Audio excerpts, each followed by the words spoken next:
direct quote, "He does not seem like a psychopath." I want to bring in Larry Levine. He's my go-to guy for everything that happens inside any kind of level of jail, because he spent 10 years in multiple federal prisons at several different security levels. And now he's the director of Wall Street Prison Consultants and Coaching. Basically, he trains people how to survive when they have to go into the pokey. Larry, I want to get your reaction to some of this new reporting about Bryan Kohberger. Let's go to the fact that he doesn't appear to be a psychopath. I flew on Con Air, they call it JPATS, Justice Prisoner Air Transport Service. I was chained up next to a guy that was a serial killer. He killed like 5 people for, I don't know, 3 or 4 hours. And this guy seemed as normal as you or I do. So you really can't tell. I mean, he was really intelligent, the things he said, and he admitted to me, yeah, well, I killed them and they deserved it. But he seemed level-headed. And Bryan Kohberger, I mean, he's not stupid, maybe more arrogant than anything. And as far as the weight loss, I know from personal experience and from other people, when you go into custody, you've got some depression, but you're not driving through Taco Bell or going to 7-Eleven or anything. So you don't have access to all those convenience foods. So you will lose weight. And as far as him not having interaction, you know, I was thinking about this after the broadcast last night. He may be going to religious services and he can't interact with the other inmates, but imagine that they're having a religious discussion with the priest, whoever it is, the pastor. One inmate is saying something to the pastor, and then Kohberger acknowledges what the other inmate says, and he talks to the pastor.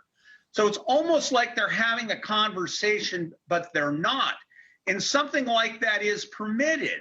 And as far as him having no communications from his cell, you could talk. I saw this at several places. They have like a common air vent system for the air conditioning, the heating, whatever it is.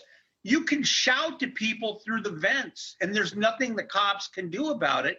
When I was at MDCLA, the Metropolitan Detention Center, it's kind of like the place that Jeff Epstein checked out in New York. People were emptying the water out of the toilet, and they were making like, they would take all the empty toilet bowl wrappers and they'd make them like into a long pole or something, stick them in the toilet, and they would actually shout through the toilet and have conversations with each other. It was nuts. So I don't believe this guy is totally cut off. Who knows what he's really doing, but there's certainly possibilities for him to communicate with others. So can I ask you about Suicide Watch and how it typically works? I mean, if you take a guy like him who doesn't have a criminal record, is not familiar with the incarceration system, and all of a sudden he's plunked in there and he's more than well aware that he could be facing the death penalty and never, ever see the light of day. Is there a start and an end to Suicide Watch? Is it a moving target? Do they keep an eye on him and change the metric? Like, how does it work? Because originally he was wearing suicide clothing, and I just don't know if he is anymore. All right. I'm speaking on what I have seen, not what's going on that jail. But generally, they put you into a room. They've got a camera on you 24/7. They've got your light on in your cell 24/7. So it's hard to go to sleep. And in some of these places, they have like a plexiglass window, and they actually have inmates that are watching the detainee. And it's Groundhog Day. Remember, he doesn't have a social experience. He's not in GP, general population.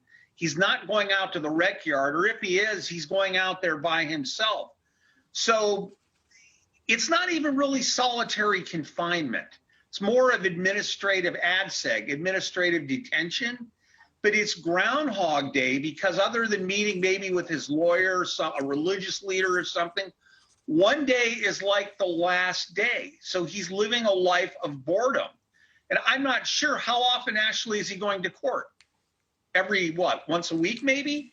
No, there's no court hearing until June, but we are aware that, right, so that's why I'm saying no go-sees, no get out of jail, literally. His lawyer, though, can visit him clearly, but she's quite a drive away, and so it's not going to be on a regular basis.